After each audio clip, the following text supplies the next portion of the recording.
Hello there and welcome back. Today we talk about the new OP1-Field. I'm very excited about this instrument. You guys know that I love the original one that I'm gonna keep. They added 100 new thing or better 100 things in this one. There's a full list in their website, but I want to give you the reason why I bought it and then demo with you some of this reason. For full disclosure, I bought this machine. I bought it the first day at Superboot in Berlin. Their stand was the first one that I visited, and I was talking with Francesco that works with Teenage Engineering, and he asked me, "Are you familiar with the OP1?" I said, "Of course, I have one." And he said, "Yes, you should check that out." And I thought it was the OP1 that I always had, and I was blown away because it was a new version. It felt great. I didn't really have to try it a lot to decide I'm gonna buy it. And so I bought it with my money. These opinions are all my own, and nothing is influencing it except my experience with it. So before going on, the way that you can support this page, you can subscribe, please. That is simple and easy and free. You can buy from the affiliate link down below, or you can become a Patreon subscriber. On Patreon, I do more in-depth review, some demos, some tutorial, and I already did unpacking of the OP1-Field, and I did just a track on the fly to show how it works. That said, before giving you my 6 reasons that make me buy it, I would like to address the elephant in the room, because this is a very polarizing instrument. Since the moment they announced it, everybody was very excited, but there was just one big polemics that came out, and that was about the price. So the OP1 costs $2,000, and I really don't want to engage in this polemic. I don't like to talk about the reasoning out of that, but I would like to give you my reason, which I think, even though it's a very expensive price, it can make sense. With this, I don't wanna tell anybody go out and buy or not buy. I feel that buying instrument is a very personal experience, and of course you should buy what you can afford. And we are so lucky to live in a age where there's instrument for each kind of budget. So definitely the OP1 sits on the higher tier, because $2,000 can buy you a lot of things, but I feel that it's kind of reasonable, or it can be very it will serve you for many years, and I think it's reasonable. So I write down something here so I remember, I don't go. So first of all, I met the team. They are a small company. I think they are 60 people working in Teenage Engineering. So whatever they produce, of course, being a boutique company, cost more. I read in the comment of people hating the price, the same people that would hate on the price of Behringer. So Behringer, it's on the opposite, a huge company that managed to do instrument for very cheap. And in that case, they hate the fact that it's so cheap and they're stealing from other. So I feel that these are kind of, again, polarizing comment that comes whenever there's new instrument sitting in the two extreme, too cheap or too expensive. I feel that Teenage Engineering producing a high quality design boutique instrument. So of course the price sit in a higher tier. The OP1 has always been very expensive since the beginning, so it's not a surprise to me that they would put this at $2,000. I feel though that this is an investment, because I bought these ages ago and they keep upgrading the firmware and producing it, and I think it's still on production, the OP1, after 10 years. So how many instruments you buy, or computer, or whatever you use for your work or whatever, that last that long? So if I have to invest $200 a year, let's say to have an instrument that lasts me 10 years, and an instrument that will be supported and will be, you know, not just supported with small firmware, but big stuff. I feel I'm fine with that. Then I think that when this come out, it's already come out, it's gonna be a flood of used OP1, the original one, and maybe you gonna be the right moment for you to snag one if you didn't have the budget so far. And beside some heavy differences, the workflow is the same, and you can, if you like the lo-fi, the kind of ambient things that I used to do with the OP1, you're fine with the original one. You can still use it. It's great instrument. It's fun to use. It's unique. So this will allow you probably to put your hands on something for way cheaper than I spent for. That said, I think when you find an instrument that resonates with you, I think it's priceless. So the advice that I would give is just like try to use it, and a lot of shops offer you the possibility to buy one, you know, try it and send it back if you don't click with it. I, for example, know that I loved the OP1 after a while because it took like a couple of buy and sell before I understand how to use it. Same with the Octatrack, for example, and many other instruments. But the moment that I feel, okay, this works for me, I don't mind to spend more money because I know that I will use it. The problem is like when you start buying compulsively, that happens more easily, for example, in the modular field, that I can buy and buy and buy modules without even try them for full. In this case, you have a full a sort of DAW on steroid with in a portable package, and you can do music.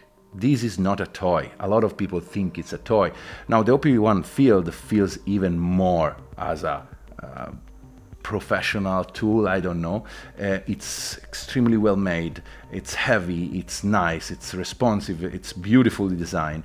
The screen is better than it was, there's more instrument. So you can 100% create music and album using just this tool. So this leads us to the reason why I bought it.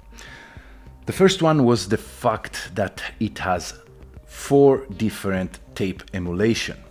So we have the studio tape, we have the vintage tape, we have the Porta Studio, and we have the mini disc, each one with their own characteristic, sonically speaking, and I will show you later, especially when you slow down the tape, when the artifacts come into play, they each works in a different way. So this adds a lot of cool, interesting, you know, mojo. With that, it comes that each tape, whatever you select, it has 8 reels. So back in the day, you have just 1 reel on the OP1, and it's 6 minutes long. You have to work with that. You cannot load different reels with different project, and that was a little limiting and annoying so far, because, you know, it was a very different concept at the moment, because it's like working with tape, really, right? In this case, you have 8 tape of 6 minutes for each reel, for 8 reels for each tape. So basically, you can load many different, let's call it project or reels, whatever you want, and the loading, it's instant. So it stopped the playhead. That may be something that I hope they will change, so I can, while I'm playing, I can change reel and it will keep reading the file. But of course, this become, especially for live use, an amazing, amazing, amazing upgrade, because you can prepare different reels and you can use it live, you can play ambient set. This will make the OP1 a very amazing live tool. That said, that was the main reason, honestly. The second reason is like the 2 the new instrument, a new effect called Dimension, the instrument, and Mother, the effect. Sounds incredible. I love them. I'm using it already a lot. I can do full tracks, ambient tracks with just them. I'll show that. I talk with the team there, and for what I understood, it's like they have planned for the next 10 years to add stuff, and I'm sure that's what's gonna happen, because this is a very powerful platform. This is reason 3. This is gonna be a platform for the next 10 years. So you will see more and more instrument and effects coming in, especially because now the power, the brute, like how you call it, processing power, it's way bigger than the old OP1. So you are investing in a platform that will grow, and I'm excited to see what they will bring in. It's a platform in the sense also that it's called the Field, because it goes with the new TX6 mixer that I hope to receive soon, and they can connect via USB-C, and it's the idea of creating a sort of field kit that you can take around, also with the OP4. So it's very interesting, this concept of everything battery operated that you can take around. Then, reason 4, the build quality is all metal in the outside. The new screen is sort of glass, and it's beautiful. It's like a very well designed, solid, doesn't feel any more plasticky. It's a beautiful instrument. The moment I touch it, it's great. It also has USB. It has the actually very usable audio speaker. The old one was very, very low volume, pointless almost. This one, you can actually use it at least to create, and then to have an idea of what's happening. Then it's full stereo machine. The entire sound path is stereo, and it read stereo sample. This of course open a lot of more possibility, because this was a mono machine, and so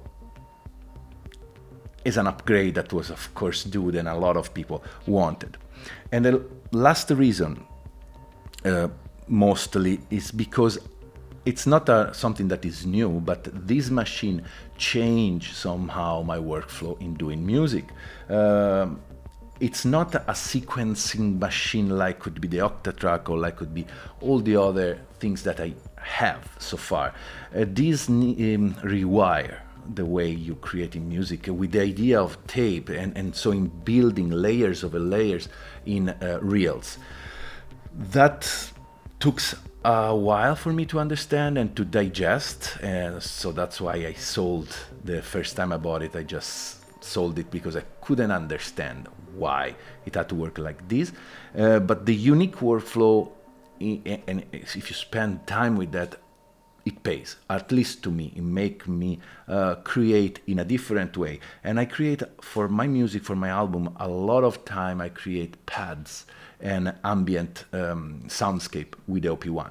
Also, a lot of time that I do a commercial scoring, especially for short commercial, I love to use the OP1. Somehow it always leads me to a different kind of production, more modern, more interesting, and more interesting, not really like whatever I do, I try to do my best, but it's push me out of my comfort zone, and I kinda like that. And somehow, same as the Octatrack, that is my other favorite tool in the studio, it's because it pushed outside my comfort zone. I didn't understand it at the beginning, I hated it, but then it became part of my setup, and I cannot live without. Now that I have the OP1, the new one, with the chance to load different tapes and different projects, I feel that this will be part of my live setup, 100%. I can create an ambient set and then play with the Vermona and the Octatrack all together, and that's gonna be probably great. Okay, this was a long introduction, and so now I would like to show you some sound and some of these things that I really like, and yeah, play a little. Let's go.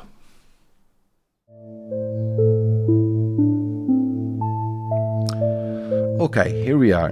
So the function of the OP1 is mostly exactly the same as the old one. So if you ever use the original, you will basically feel at home.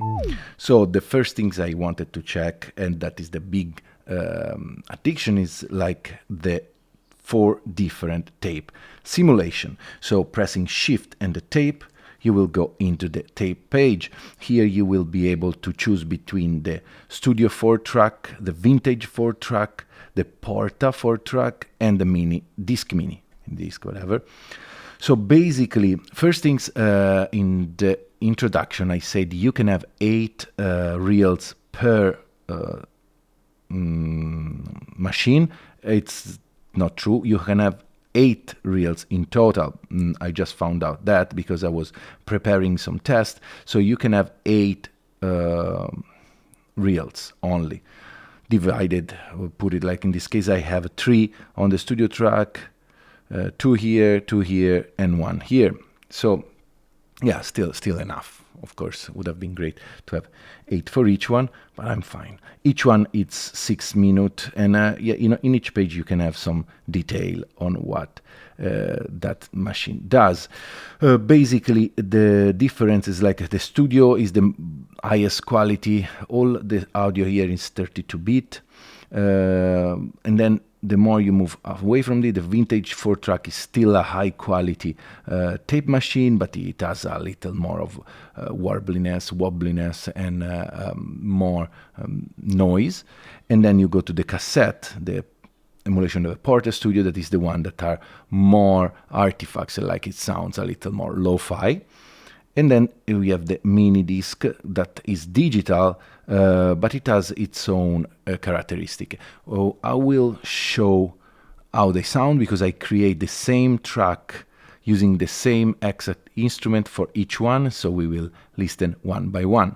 So let me load. To load, as you can see, you can just decide which tape. Now I'm already in this one. For example, this is playing. If I want to load another track, even in another different machine, I can choose it, I can press it, load, and it will load instantaneously. The tape is stopped. Maybe that would be something, would be amazing to have a sort of sync between the different tape machine. And another thing that I would like is moving the tape between the reels between tape machine. That would be amazing. You cannot do that now, or at least I didn't find any way. So for example, I recorded this in the Porta Studio and I want to put it in an high-end machine. I don't know if that would be possible, but that would be fun. That said, the load is instant, and already you hear how they sound different.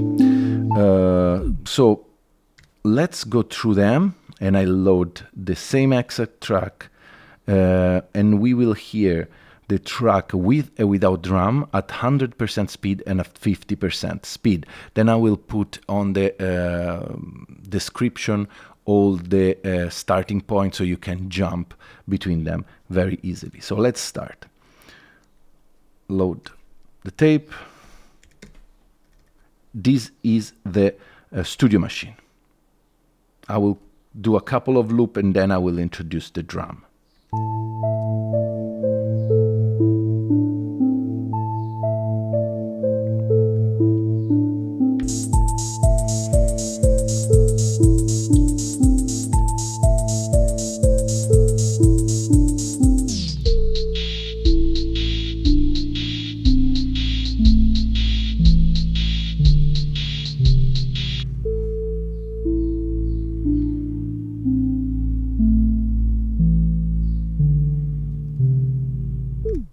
Okay, now let's load the Vintage 4-track. The setting that you have on the tape, like for example the half speed or the master effect, it's a global setting, so it works for any machine.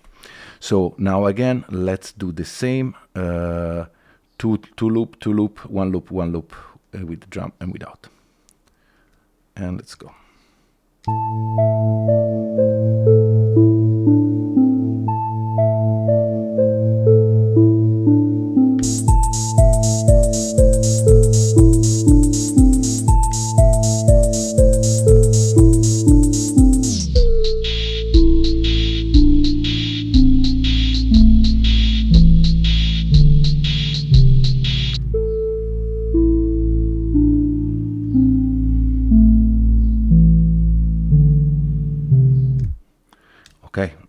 as you can hear, the quality is lower. There was more wobbliness. It was interesting, right? It's one of my favorite, this one. Let's go now to the Porta, that is cassette. Let's load it. Again, let's set up 100%. And let's go.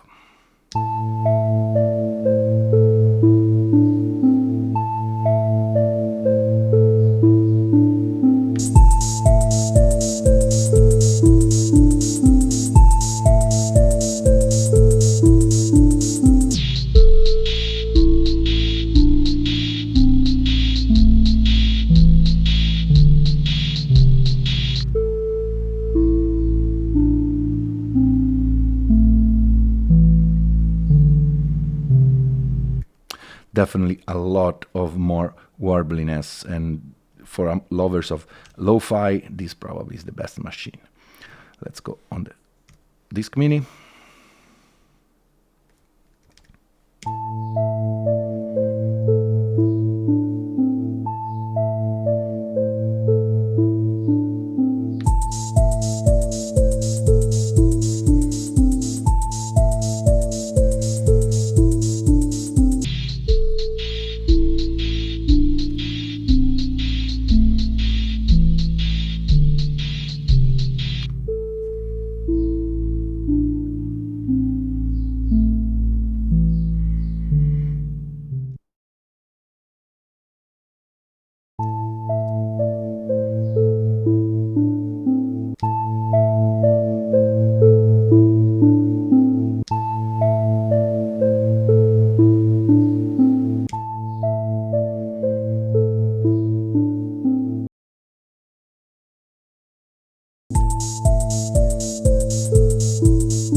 Okay, so this gives you an idea on how this machine works. I'm gonna load back my studio.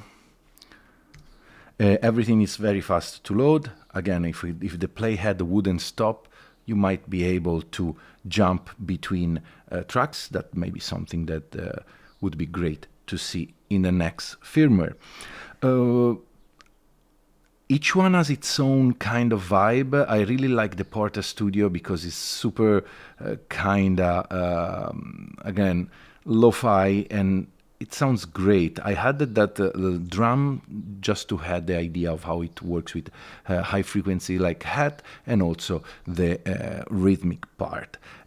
Definitely it's something that is fun to have and something that is interesting to work with. So that was one of the first things that I was very interested in try. I love this idea of having tape simulation. I hope they will add more in the future. Who knows? That would be very, very fun. Now, let's go and hear the other two things that I really enjoyed. So there's two new instruments, actually one instrument and one effect. The instrument is called Dimension. Basically, it's a sort of, it's a simple synth that sounds very good to me. You can choose different waveform.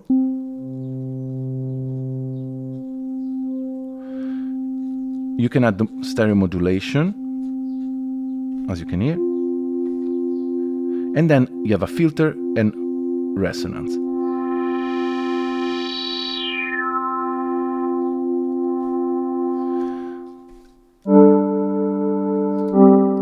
And I love how it sounds.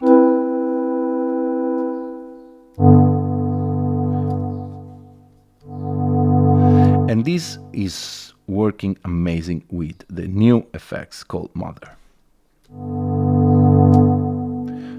Mother is a gated reverb with the color function that basically is a filter. So if you put mix on top,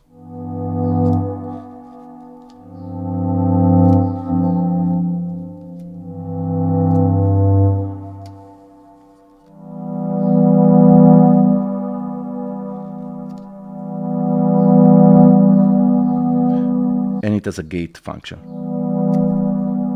as you can hear, and plus with this you select the distance. And basically, yeah, it's how big the reverb it is, the length of the tail of the reverb.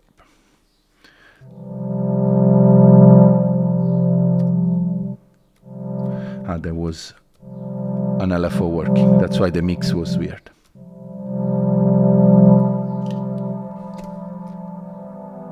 For example, now full mix, and I'm having this filter cutting out the low end. I really like. It's fun. I put this. I created a preset where an LFO change move between the what's the name, waveform.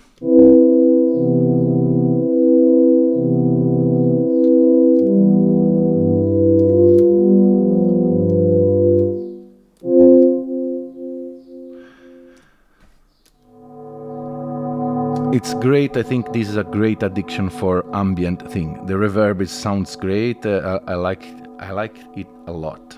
So I'm sure that they're gonna come a lot of more instrument and effects, because this is just the beginning, right? They just start adding little by little.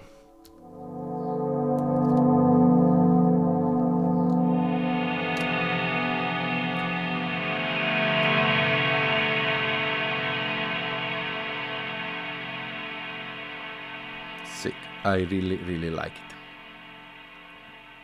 Okay, this is mostly the two things that were great. Then let's talk about the build quality. It's made on aluminum. This is plastic, of course. It looks very nice. It feels very heavy and built like a tank. So I really enjoy the new screen. Is way better than the before one, has a better frame rate, I guess. I don't know. It's brighter, way brighter. Still on plain sun, it might be a little hard to read, but it's great. It's made with a sort of, not plastic, but it feels like it's glass on top. It's not rounded, but cut very nicely. So aesthetically wise, this is one of the most pleasing instruments that I have. They added a few other things that are interesting. For example, there's just pushing the button, you turn on and off the track in the mixer, and that's great. And then I think there's more stuff. Read in the description of the website what they add. Then again, it's all a stereo machine. I don't remember. There's a way that you can see. Here we are. This is the full path of the stereo signal path. It's fun because you can just load it. Another interesting thing with Shift, and here you can load the full user guide, and it's very great to have. It's very well done, so you can have. It comes actually with a full booklet that it's rare to find now because nobody ever print anything else. So it's good though to have a manual always with you. This square here, a lot of people ask, is an antenna. I didn't know what it was, but it's the antenna for the radio because it still have the radio as the old one. And yeah, I think that's about it. Mostly the other things are exactly the same. It plays well with the effects. For example, right now I have here, let's move this beautiful plant that was pointless, but you know, we like plants.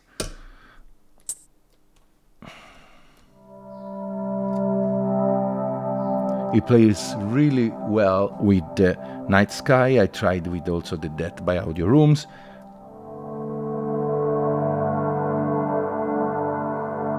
So, as usual, OP1 doesn't let you decide a lot of parameter, except, you know, you have the ADSR here, you have the effects, and you have the LFO working on. But in the synth page, it's just 4 most of the time things. Sometimes with shift you can do more thing. But I think the magic happens when you start pairing it with effects.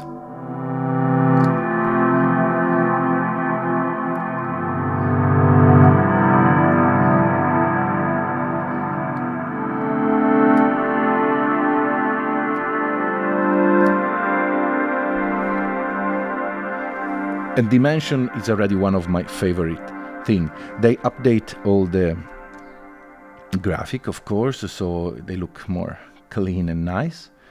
But yeah, that's it. The other thing that I tell you why I bought it, basically it's not something about the sound, but it's the fact that the unique workflow that it has, the fact that it's after I talk with the team, I know that this is going to be a platform that they will keep working on for the next 10 years, and so this make me feel that it's a sound investment and I will not have to buy it again in 2 years or so. So that's, to me, it's kind of nice. Okay, I hope with this video you get an idea of what this instrument is.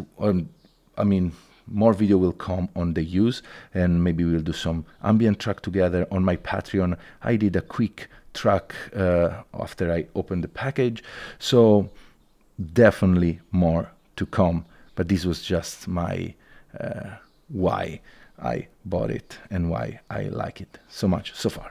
Okay, thanks for watching, and I'll see you next week. Ciao.